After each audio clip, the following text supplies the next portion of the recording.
की जय, उदयपुर रामचंद्र की जय, रामचंद्र की जय।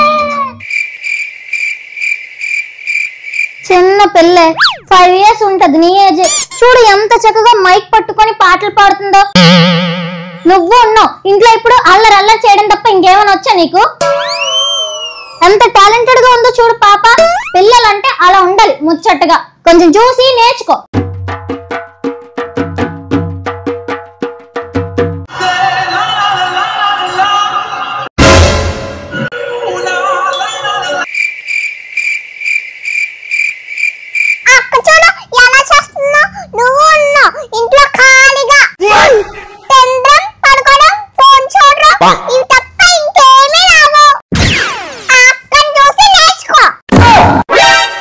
ఈ అల్లరి పిడుగుతో అస్సలు పెట్టుకోకూడదురా బాబు.